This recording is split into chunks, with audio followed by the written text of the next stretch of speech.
In one of the most significant studies on totalitarianism, Hannah Arendt, in The Origins of Totalitarianism, wrote that the totalitarian movements of the 20th century and their quest to gain power could not achieve their aim through terror alone, as the masses could only be won over by propaganda.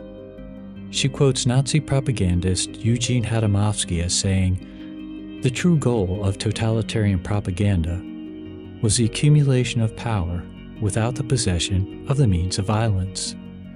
Propaganda, Arendt asserted, is one and possibly the most important instrument of totalitarianism for dealing with the non-totalitarian world. Totalitarian propaganda isn't just about persuasion, it's about control. It twists truth, distorts reality, and preys on our deepest anxieties and fears. In part one of a two-part series, we discuss the nature of totalitarian propaganda and the threat it poses to democracy. So join me now in the propaganda universe.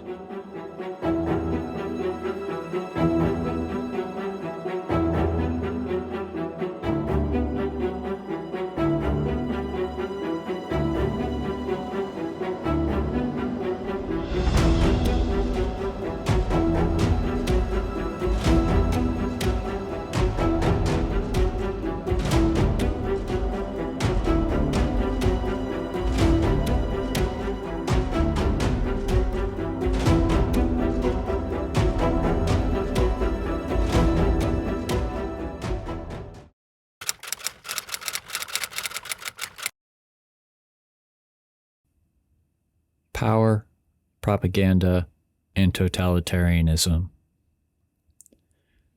In previous episodes, we've defined propaganda in part as an attempt to exercise power over the masses through the use of communication. Communication scholar Manuel Castells explains that power relations are established and maintained either by coercion or the construction of meaning.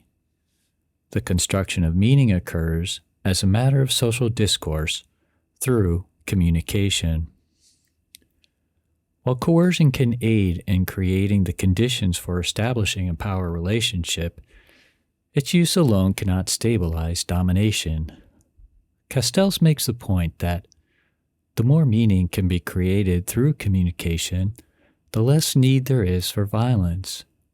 According to Castells, the creation of meaning through the use of communication is a more powerful, decisive, and lasting form of domination than the submission of bodies by intimidation or violence. It is with this in mind that propaganda is an existential requirement for totalitarian movements. As Adolf Hitler declared, "Propaganda brought us into power. Propaganda has since enabled us to remain in power, and propaganda will give us the means of conquering the world." The aims of totalitarian propaganda. One aim of totalitarian propaganda is organization. Central to the totalitarian agenda is the orchestration of propaganda to first build a cohesive organization. Hannah Arendt, in her landmark study of 20th century totalitarian movements, observed that the true goal of totalitarian propaganda is not persuasion, but organization. It's not the impassioned appeals to the prejudices and emotions to win the masses that ensure the success of a totalitarian movement, but the visible reality and power of a living organization. In a complementary dynamic, totalitarian organizations are designed to translate the propaganda lies of the movement woven around a central fiction into a functioning reality. She reaches the conclusion that the advantages of a propaganda that constantly adds the power of organization to the feeble and unreliable voice of argument are obvious beyond demonstration. In his study of Nazi propaganda, published in 1940, Sergei Chahotin writes that Hitler distinguished between the functions of organization and propaganda when he stated that the first thing that needed to be done is to recruit organizers who will carry on propaganda with which to attract the masses. Chahotin quotes Hitler from Mein Kampf as saying, "The task of propaganda is to attract followers, that of organization to enroll partisans and affiliate members of the party." Another aim of totalitarian propaganda is to induce mass delusions and create an unreality. The lies that emanate from the central fiction that Arendt references is also known as the big lie, and is at the heart of totalitarian propaganda. It is a falsehood so massive that it defies logic and rationality. It exploits our most primitive individual and social anxieties to create a fantasy world based on falsehoods, which is to say, a mass delusion. Drawing on the insights of Arendt, the relationship between organization and mass delusion is that totalitarian movements seek to establish the systematic organization of society around a fabricated reality. According to Arendt, totalitarian propaganda thrives on the escape of the masses from reality into fiction. Before they seize power and establish a world according to their doctrines, totalitarian movements conjure up a lying world of consistency which is more adequate to the needs of the human mind than reality itself. Through sheer imagination, uprooted masses can feel at home and are spared the never-ending shocks which real life and real experiences deal to human beings and their expectations. Arendt asserts that the force possessed by totalitarian propaganda lies in its ability to shut the masses off from the real world. George Orwell, in his essay titled The Prevention of Literature, wrote, "The falsification of reality and lies are a main pillar of a totalitarian system. The organized lying practiced by totalitarian states is not, as is sometimes claimed, a temporary expedient of the same nature as military deception. It is something integral to totalitarianism, something that would still continue even if concentration camps and secret police forces had ceased to be necessary. Totalitarianism demands, in fact, the continuous alteration of the past, and in the long run probably demands a disbelief in the very existence of objective truth."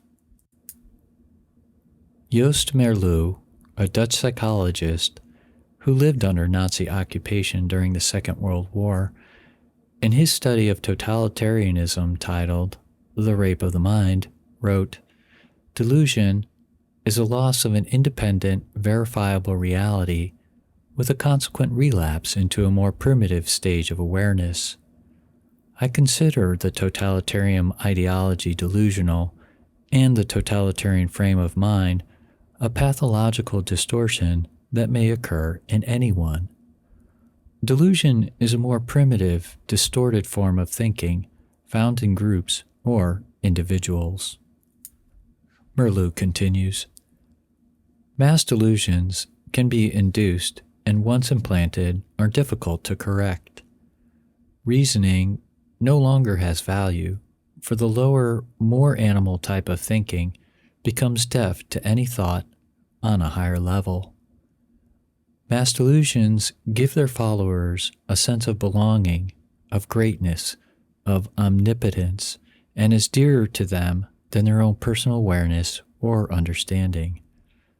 To achieve mass delusions, it is simply a question of organizing and manipulating collective feelings in the proper way. In this regard, the task of totalitarian propaganda is to build special pictures in the minds of the citizenry so that They finally will no longer see and hear with their own eyes and ears, but look at the world through the fog of official catchwords and will develop the automatic responses appropriate to totalitarian mythology. The formulation of big propagandistic lies and fraudulent catchwords has a very well-defined purpose. Facts are replaced by fantasy and distortion. People are taught systematically and intentionally to lie. In the semantic fog that permeates the atmosphere, words lose their direct communication function. They become merely commanding signs, triggering off reactions of fear and terror. They no longer represent intelligible meanings or ideas, but are conditioners, emotional triggers, serving to imprint the desired reaction patterns on their hearers. This is to say, words themselves have acquired a special function in the service of power. The techniques of totalitarian propaganda. Repetition of simple messages. Through relentless repetition and emotional manipulation, totalitarian movements orchestrate a symphony of fear and fervor. Aldous Huxley, in his book titled Brave New World Revisited, wrote, "Dictators rely for the most part on repetition, suppression, and rationalization. The repetition of catchwords which they wish to be accepted as true, the suppression of facts which they wish to be ignored, the arousal and rationalization of passions which may be used in the interests of the party or the state. The propagandist should adopt a systematically one-sided attitude towards every problem that has to be dealt with. He must never admit that he might be wrong or that people with a different point of view might even be partially right. All Hitler's statements are made without qualification. There are no grays in his picture of the world. Everything is either diabolically black or celestially white." Sergei Chahotin. The great rule essential to success in propaganda was that of repetition. Hitler wrote, "All the ingenuity employed in the organization of propaganda would have no result if account were not rigorously taken at all times to a few things, and must constantly repeat them. Perseverance is the first and the most important condition of success." Nazi propagandist chief Joseph Goebbels once declared that propaganda must tend to simplify complicated ideas. Hitler in his book wrote, "To win over the masses, it is necessary to take into account in equal proportions their feebleness and their bestiality. The greater the mass of the men whom it is desired to reach, the lower must be the intellectual level of propaganda. All effective propaganda must be confined to a few bare necessities, and then must be expressed in a few stereotyped formulas. Only constant repetition will finally succeed in imprinting an idea upon the memory of a crowd." Another characteristic of totalitarian propaganda is to provoke emotions by using fear, threats, menace, exaggeration, and aggression. Aldous Huxley. To be successful, a propagandist must learn how to manipulate instincts and emotions. Hitler wrote, "The driving force which has brought us about the most tremendous revolutions on this earth has never been a body of scientific teaching which has gained power over the masses, but always a devotion which has inspired them, and often a kind of hysteria which has urged them into action. Whoever wishes to win over the masses must know the key that will open the door of their hearts." On Hitler, Huxley remarks, "Opponents should not be argued with. They should be attacked, shouted down, or if they become too much of a nuisance, liquidated. The morally squeamish intellectual may be shocked by this kind of thing, but the masses are always convinced that right is on the side of the aggressor." When tyrants or would-be tyrants treat audiences to the adrenaline-releasing propaganda about the wickedness of their enemies, particularly of enemies weak enough to be persecuted, they are ready to follow him with enthusiasm. To this end, Hitler kept repeating such words as hatred, force, ruthless, crush, and smash. And to those who are outside the movement as scum, tramps, perjurers, procurers, murderers, intellectual prostitutes. Accompanying these violent words with even more violent gestures. In the long run, Huxley wrote, anger and hatred are self-defeating emotions, but in the short run, they pay high dividends in psychological and physiological satisfaction. Jehoten. Fascist propaganda in Germany set out to appeal strongly to the emotions. It filled the streets, and it attained its end. The emotion with most hold over the masses is that of fear. Accordingly, this propaganda with popular symbols operated essentially by intimidation. The principle is always the same: exaggeration, menace, instilling fear into the masses, and producing ecstasy and wild excitement in the crowd. Peril. Politicians seeking power must coin new labels and new words with emotional appeal.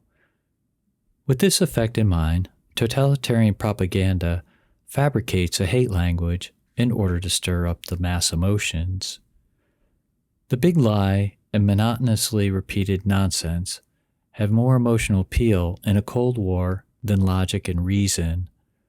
While the enemy is still searching for a reasonable counter-argument to the first lie, the totalitarians can assault him with another.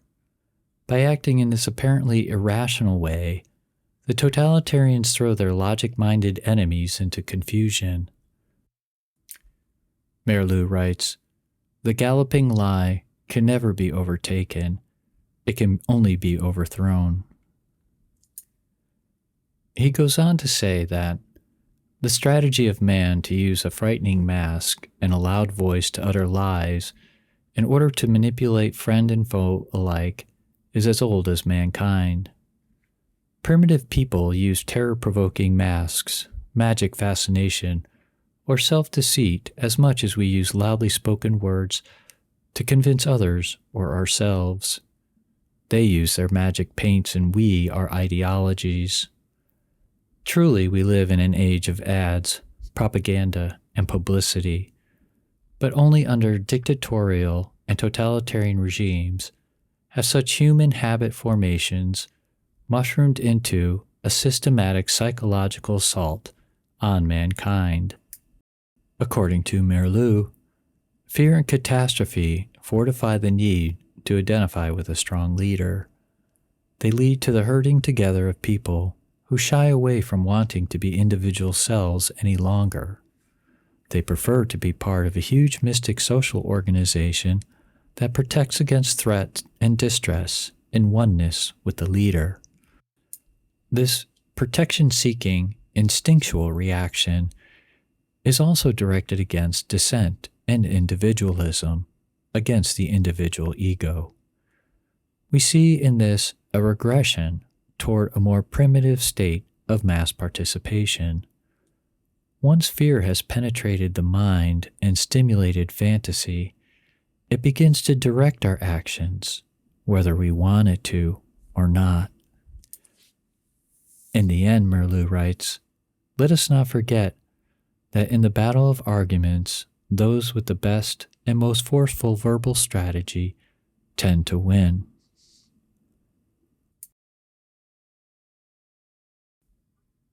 In our contemporary media landscape, we can clearly see the echoes of totalitarian propaganda reverberating in our political communication. History tells us that the proliferation of lies, lying, and their toleration among elites and political leaders opens the door to totalitarianism. Well, I hope you've enjoyed today's episode and that you'll join me for part 2 of this series. Podcast versions of Propaganda Universe's videos are available through most of the podcast directories, or you can visit either the Propaganda Universe's Buzzsprout page through the links located in the video description.